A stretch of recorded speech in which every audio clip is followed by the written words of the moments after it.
¿Cómo sabemos que vemos un objeto determinado? ¿Cómo tomamos conciencia de ello? ¿En la acepción plena del término? ¿Cómo se implanta en la mente la sensación de self en el acto de conocer? El camino hacia una respuesta posible a las interrogantes acerca del self se abre después de enfocar el problema de la conciencia en términos de dos actores claves, organismo y objeto, y de las relaciones que estos actores mantienen durante sus interacciones naturales. El organismo en cuestión es aquel donde ocurre la conciencia. El objeto en cuestión es cualquier objeto que llega a ser conocido en el proceso de conciencia. Y las relaciones entre organismo y objeto son los contenidos de ese conocimiento que denominamos conciencia. Vista desde el ángulo, la conciencia consiste en construir conocimiento acerca de dos hechos: que el organismo se involucra en la relación con algún objeto y que en la relación el objeto produce un cambio en el organismo. La nueva perspectiva vuelve gobernable el problema de la construcción biológica de la conciencia. El proceso de construcción de conocimiento precisa de un cerebro y de las propiedades de señalización con que los cerebros pueden ensamblar patrones neuronales y formar imágenes. Los patrones neuronales e imágenes necesarios para que ocurra la conciencia son representantes del organismo, del objeto y de la relación entre ambos. Desde este marco de referencia, entender la biología de la conciencia se transforma en descubrir cómo el cerebro puede cartografiar los dos actores y las relaciones que mantienen. En general, el problema de representar el objeto no es particularmente enigmático. Estudios profundos en percepción, aprendizaje y memoria nos dan una idea de cómo el cerebro procesa un objeto en términos sensoriales y motores, una idea acerca de la manera en que el conocimiento de un objeto puede ser almacenado en la memoria, dispuesto en términos conceptuales o lingüísticos y recuperado en modalidades evocativas de reconocimiento. Aunque todavía no se han elaborado los detalles neurofisiológicos de estos procesos, los contornos del problema son comprensibles. La neurociencia dedicó la mayoría de sus esfuerzos a entender la base neuronal de objeto poderdante, Object Proxy. En el juego relacional de la conciencia, el objeto se exhibe bajo la forma de patrones neuronales en las cortezas sensoriales apropiadas para cartografiar sus características. Por ejemplo, en el caso de los aspectos visuales de un objeto, se construyen los patrones neuronales en una variedad de regiones de las cortezas visuales, no en una o dos, sino en muchas, que trabajan de manera concertada para cartografiar los variados aspectos del objeto en términos visuales. Por otra parte, del organismo, empero, las cosas son bastante diferentes. Para indicar cuán diferentes, veremos un ejercicio. Alza tus ojos y mira cualquier cosa delante de ti. Observa atentamente y retorna a la mesa. Al hacerlo, las múltiples estaciones de tu sistema visual, de las retinas a diferentes zonas de la corteza cerebral, abandonaron el mapa de la mesa, cartografiaron el cuarto delante de ti y volvieron a cartografiar la mesa. Ahora gira 180 grados y mira lo que está detrás de ti. Nuevamente el mapa de la mesa se desvaneció para que el sistema visual pudiera cartografiar la nueva escena que contemplaste. La moraleja de la historia es la siguiente. En rápida sucesión, precisamente las mismas regiones cerebrales construyeron mapas completamente distintos gracias a los diferentes montajes motores asumidos por el organismo y a las abundantes entregas inputs que el organismo captó. La imagen construida en las múltiples pantallas del cerebro cambió notablemente. Ahora considera lo siguiente. Mientras tu sistema visual cambiaba a merced de los objetos que cartografiaba, diversas regiones de tu cerebro, poseedoras de mapas preajustados, que representan variados aspectos de tu cuerpo y cuya tarea es regular el proceso de la vida, no cambiaron en absoluto desde el punto de vista del tipo de objeto que representaban. El cuerpo siguió siendo el objeto todo el tiempo y seguirá siéndolo hasta la muerte.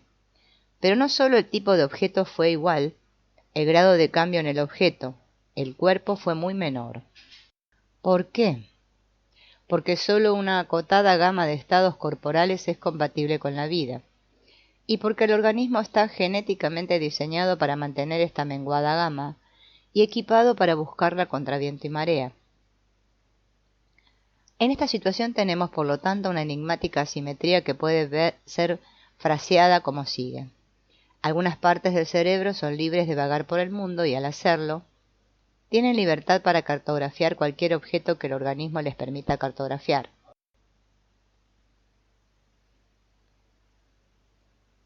A la inversa, otras zonas del cerebro, aquellas que representan el propio estado del organismo, no tienen libertad para vagar, están atascadas.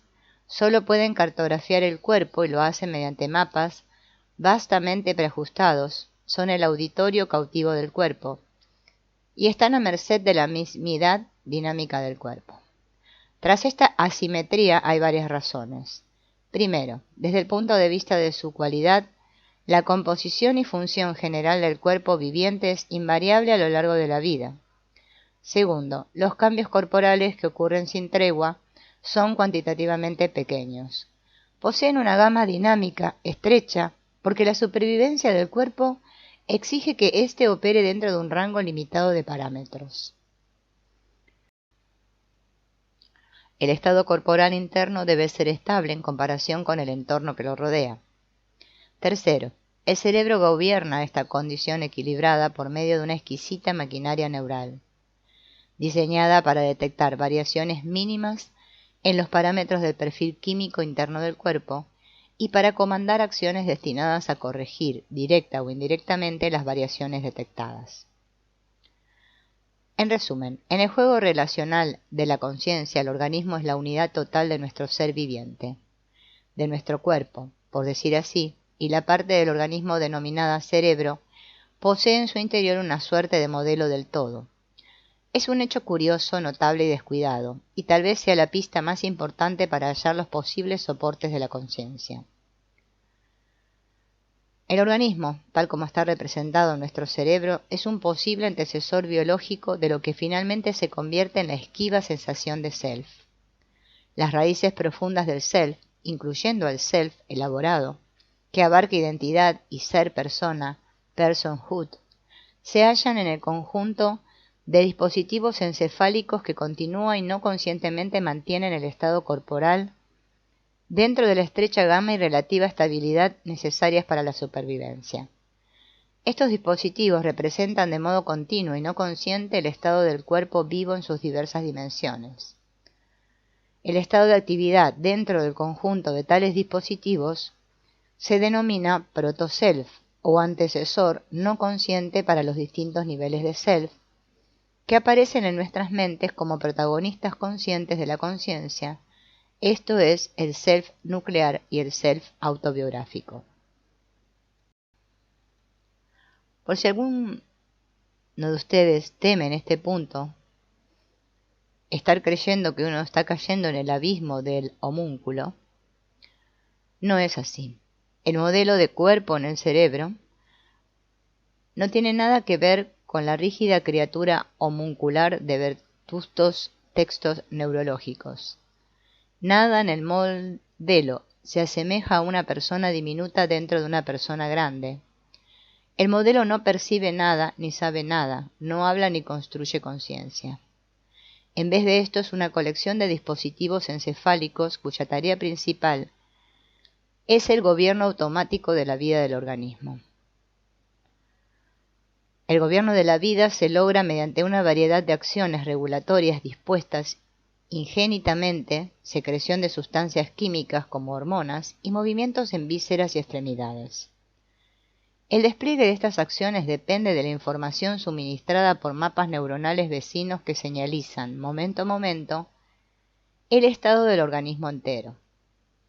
Más importante aún, ni los dispositivos que regulan la vida ni sus mapas corporales son generadores de conciencia, aunque su presencia es indispensable para los mecanismos que construyen la conciencia nuclear. La cuestión clave es la siguiente. En el juego relacional de la conciencia, el organismo se representa abundante y diversamente en el cerebro, y esta representación se vincula con el mantenimiento del proceso vital. Si esta idea es correcta, vida y conciencia, en particular los aspectos de la conciencia relativos al self, están indeleblemente entrelazadas. Si te parece sorprendente la conexión entre vida y conciencia, considera lo siguiente. La supervivencia depende de hallar e incorporar fuentes de energía y de prevenir todo tipo de situaciones que amenacen la integridad de los tejidos vivientes. Sin duda es verdad que sin acción, organismos como los nuestros no sobrevivirían, puesto que las fuentes de energía requeridas para renovar su estructura y preservar su vida no se hallarían ni dominarían en beneficio del organismo. ¿Para qué hablar de evitar amenazas ambientales? Pero la acción, por sí sola, sin imágenes para guiarla, no nos llevaría muy lejos. Las buenas acciones precisan de la compañía de imágenes buenas. Las imágenes nos permiten elegir en repertorios previos de patrones de acción y optimizar el desempeño del acto elegido. Podemos, más o menos deliberadamente, más o menos automáticamente, revisar en nuestras mentes las imágenes que representan diferentes opciones de acción, variados escenarios, diversos resultados de la acción. Podemos elegir y escoger los más apropiados y rechazar los inadecuados.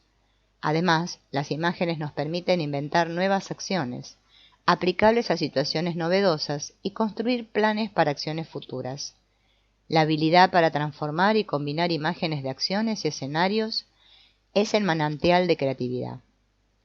Si la acción es cimiento de supervivencia y si su vigor depende de la disponibilidad de imágenes rectoras, se sigue que un dispositivo capaz de optimizar la manipulación eficaz de imágenes otorga enormes ventajas a los organismos que lo posean y probablemente haya prevalecido en la evolución. La conciencia es precisamente ese dispositivo.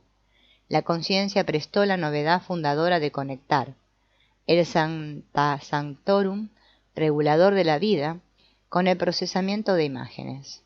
En otras palabras, la posibilidad de hacer que el sistema regulador de la vida, cuyas oficinas están en las honduras del cerebro, en regiones tales como el tronco del encéfalo y el hipotálamo, tomara a su cargo el procesamiento de las imágenes representativas de cosas y sucesos que acontecen adentro y fuera del organismo.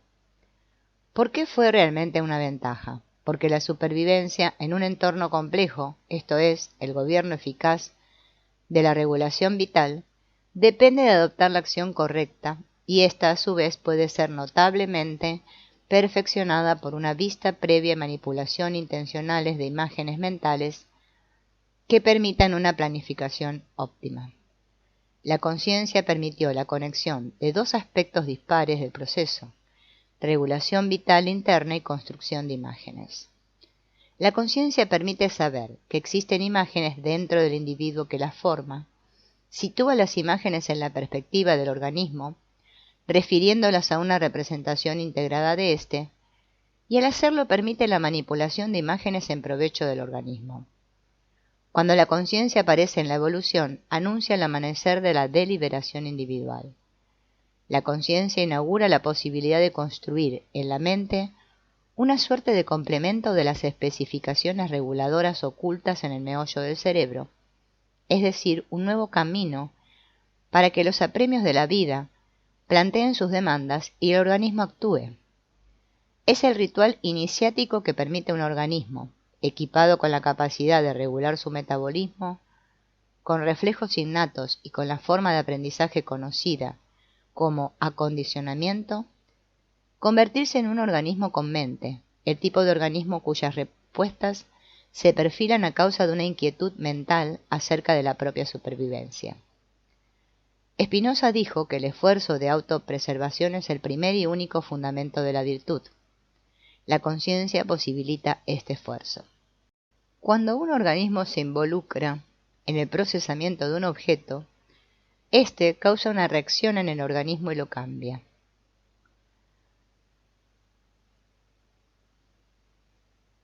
El conocimiento de que un objeto alteró el organismo y cuando este saber se da junto con la representación saliente de un objeto. La sensación de self, en el acto de conocer un objeto, en una infusión de nuevo conocimiento, creado sin descanso dentro del cerebro, mientras haya objetos presentes o evocados que interactúen con el organismo y lo transformen. La sensación de self es la primera respuesta a una pregunta que el organismo jamás planteó. ¿De quién son los patrones mentales en curso que se despliegan en este momento? La respuesta es que pertenecen al organismo, representado por el proto-self. El cerebro ensambla el conocimiento no verbal necesario para producir esta respuesta no solicitada. Llegado a este punto, empero, diremos que la fórmula más simple de conocimiento no verbal en la mente es el sentimiento de saber, el sentir lo que sucede cuando un organismo se involucra en el procesamiento de un objeto, y que sólo después pueden empezar las inferencias o interpretaciones acerca del sentimiento de saber. De manera curiosa, la conciencia empieza como sentimiento de lo que sucede al oír, ver o tocar.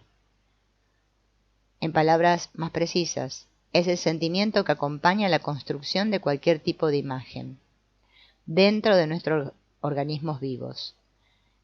En el contexto apropiado, el sentimiento identifica las imágenes como nuestras y nos permite decir, en sentido propio, que oímos, vemos o tocamos. Los organismos que no están equipados para generar conciencia nuclear están condenados a crear imágenes visuales, táctiles o auditivas por aquí y por allá, pero no llegan a saber que lo hicieron. Desde sus más humildes comienzos, la conciencia es conocimiento y el conocimiento es conciencia, no menos vinculados entre sí como fueran para Keats verdad y belleza. Una discrepancia separa a quienes estudian el problema de la conciencia, no solo en lo tocante a qué es la conciencia, sino también respecto a las posibilidades de entender sus soportes biológicos. Asimismo, en quienes no son expertos, sino simples usuarios cotidianos, late una suerte de desconcierto, incluso inquietud, en torno de las consecuencias humanas de elucidar la biología de la conciencia. Algunos legos juzgan que conciencia y mente son indistintas, como lo serían conciencia con S y conciencia sin S, consciencia y alma o consciencia y espíritu. Para ellos, mente, conciencia, alma y espíritu conforman una vasta región de ajenidad que sitúa en lugar aparte a los humanos y separa lo misterioso de lo inexplicable, lo sagrado de lo profano. No es raro que la manera de enfocar esta sublime conflación de rasgos humanos sea crucial para todo individuo sensible, acaso capaz de ofenderse por lo que parece una visión desdeñosa de su naturaleza. Toda persona que haya enfrentado la muerte sabrá exactamente esto, tal vez porque la irreversibilidad de la muerte concentra nuestros pensamientos en la escala monumental de la vida humana pensante. Sin embargo, no creemos que haya que encarar la muerte para sensibilizarse acerca de este punto. La vida debería bastar para que enfocásemos la mente humana con respeto por su dignidad y eminencia y, paradójicamente, con cariño ante su fragilidad. De todos modos, aclararemos que la ciencia ayuda a distinguir fenómenos y ahora puede diferenciar con éxito los diversos componentes de la mente humana. De hecho, es posible discernir entre consciencia y conciencia. La primera atañe al conocimiento de todo objeto o acción atribuible al self, en tanto que la segunda alude a la bondad o perversidad de objetos y acciones.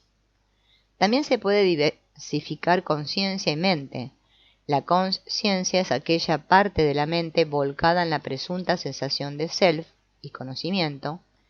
La mente abarca más que la consciencia y puede existir sin esta, como descubrimos en enfermos que poseen una y no la otra. Conforme progresa, la ciencia propone explicaciones de aquellos fenómenos que puede singularizar. En el caso de la mente, logra explicar parte de esa vasta región de ajenidad. Aísla algunos mecanismos tras ciertos fenómenos que contribuyen a la génesis de la admirable mente humana que tanto respetamos. Pero la génesis, admirable, no desaparece solo porque logremos explicar algunos de los mecanismos que le permiten ser. La apariencia es la realidad, la mente humana tal como la sentimos directamente. Cuando explicamos la mente conservamos esta realidad, mientras aquietamos parte de nuestra curiosidad acerca del funambulismo que subyace en lo aparente. La solución del enigma de la conciencia no despeja todos los misterios de la mente.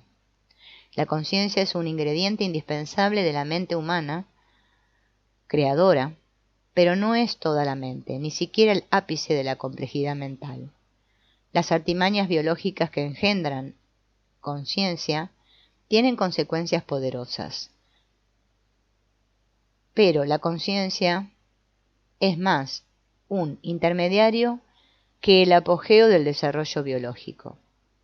Las cimas de la biología se hallan en la ética, las leyes, la ciencia, la tecnología, el afán de las musas, la bondad humana. Además, la conciencia es aurora, no sol de mediodía, menos aún anochecer. Entenderla dice poco y nada acerca de los orígenes del universo, del significado de la vida o del posible destino de ambos. Después de solucionar el enigma de la conciencia y tallar una muesca en otras cuantas incógnitas de la mente, resta bastante misterio para colmar muchas vidas científicas, suficiente admiración ante la naturaleza como para preservar nuestra modestia ante el futuro predecible.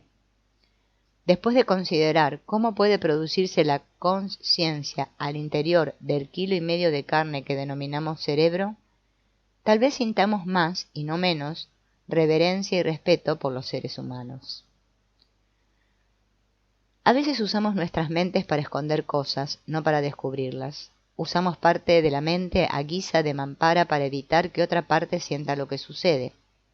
El cribado no es forzosamente intencional. No nos ofuscamos a propósito todo el tiempo, pero deliberadamente o no, la mampara esconde. Una de las cosas de la mampara oculta con más eficacia es el cuerpo, nuestro propio cuerpo, con lo que queremos decir su intimidad, sus interiores. Igual que un velo echado sobre la piel para asegurar su pudor, aunque no lo logre demasiado bien, la mampara aleja parcialmente de la mente los estados internos del cuerpo, aquellos que constituyen el flujo de la vida que se interna en las aventuras de cada día. La presunta vaguedad, elusividad e intangibilidad de emociones y sentimientos tal vez sea síntoma de este hecho, indicación de cómo cubrimos la representación de nuestros cuerpos, de cuánta imaginería mental basada en objetos y eventos no corporales disfraza la realidad del cuerpo. De no ser así, sabríamos que emociones y sentimientos son tangibles en todo el cuerpo. A veces usamos nuestra mente para esconder una parte de nuestro ser de otra parte de nuestro ser. Podríamos describir el ocultamiento del cuerpo como una distracción, pero deberíamos agregar que es un descuido muy acomodaticio. En lugar de concentrar recursos en nuestros estados internos, suele resultar más ventajoso concentrar los propios medios en las imágenes que describen problemas externos, en las premisas de estos problemas, en las opciones de solución en sus posibles secuelas. Pero esta tergiversación de perspectiva respecto de lo almacenado en nuestra mente tiene un costo. Propende a evitar que sintamos el origen y naturaleza de lo que denominamos self. Sin embargo, cuando se corre el velo, podemos sentir el germen del constructo que llamamos self en la representación de la vida individual. Tal vez fuera más fácil tener una perspectiva más equilibrada en épocas pasadas, cuando no había velo, cuando los entornos eran comparativamente simples, mucho antes de la era electrónica, de los viajes en avión, antes de la letra impresa, antes del imperio y la ciudad-estado. Debe haber sido fácil sentir la vida interior aunque el cerebro, volcado en la representación dominante de los estados internos del organismo, suministrara una visión sesgada y momentánea en direcciones opuestas.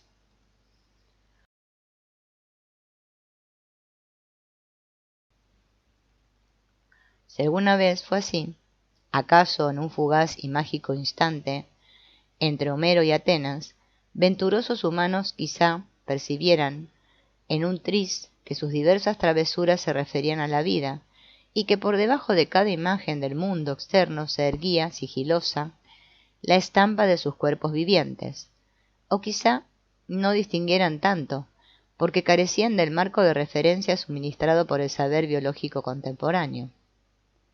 Sea como fuere, sospechamos que podían sentir más acerca de sí mismos que muchos de nosotros hoy. Es maravillosa la sabiduría antigua, pues denominaba lo que hoy conocemos por mente con la voz psique, que también designaba el aliento y la sangre. Respecto de los estados orgánicos internos, sugerimos que su acotado flujo y reflujo, controlado de manera innata por el cerebro y señalizado sin tregua en éste, es el telón de fondo de la mente y más exactamente el fundamento de la esquiva entidad que denominamos self. Estos estados internos, que ocurren de manera natural en una gama cuyos polos son el placer y el dolor, y que son causados por objetos y eventos externos o internos, se tornan señaladores no verbales y desatendidos de la bondad o peligro de situaciones en relación con la escala valórica inherente al organismo. En etapas primitivas de la evolución, estos estados eran completamente desconocidos para los organismos que los producían. Los estados eran reguladores y esto bastaba.